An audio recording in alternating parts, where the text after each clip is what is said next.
Illegal immigration has been a hot topic in this election, but tonight our I-Team report focuses on something far more common and impactful on our country and our state. Talking about legal immigration, which is at near historic highs and has some calling for reform. News 2 investigator Rebecca Collette has more. This is a story about living the American dream, but it starts in Brazil. My dad said, "You really go?" He's like, "Yes, so you're on your own." So he helped me with the ticket, and he gave me maybe $1,000 or something like that. After taking an architecture class in America during college, Fernanda fell in love with the U.S. Then she fell in love with a boy. I met Sean in a bar, in an Irish bar. Married now 11 years, the couple has 2 children, and Fernanda runs her own business. And I started literally from zero. I started cleaning myself. It was like, I'm like, oh my God, what am I doing? This house is huge. Since starting her business, Pretty and Pink Maids, she's hired a staff who do most of the cleaning now. We met Fernanda on a very emotional day, a naturalization ceremony where each of these immigrants would swear their allegiance to the U.S. and trade their green cards for real citizenship. Since 2003, the number of people naturalized in South Carolina increased by more than 250%. People are trying to get in ahead of the elections. Leander Holston says each of these immigrants have lived in the country at least 3 years and passed a series of background checks. They must be sponsored by an employer or a family member and read, write, and speak English and understand basic American civics.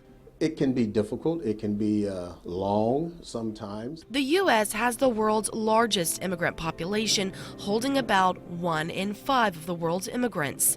Most come from Asia, followed by North America, then Europe, Africa, and South America.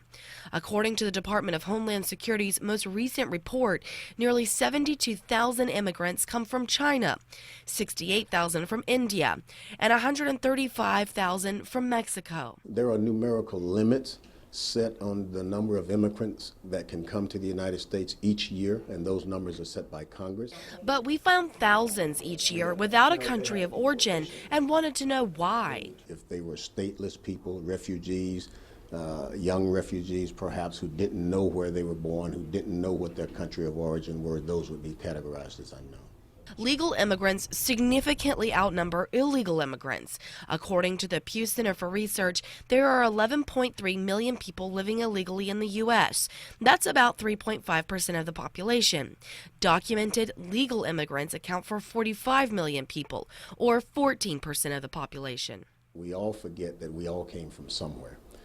We all came here as immigrants, and it's the immigrants, I think, that makes us as vibrant as we are. Back at home, Fernanda says she's ready to vote, a new right as a naturalized citizen. You just feel like now I can really be part of the context. I'm very thankful and grateful for that opportunity, to be in here like that fully. I feel like now I'm really home. In 1965, changes to immigration policy erased a long-standing national origins quota system that favored immigrants from Europe and replaced it with one that emphasizes 2 things: family reunification and workers with special skills. Rebecca Collette, News 2. If you have something you want the I-Team to investigate, just call the hotline. The number's right there, 843-216-4949, or send an email to iteam@wcbd.com.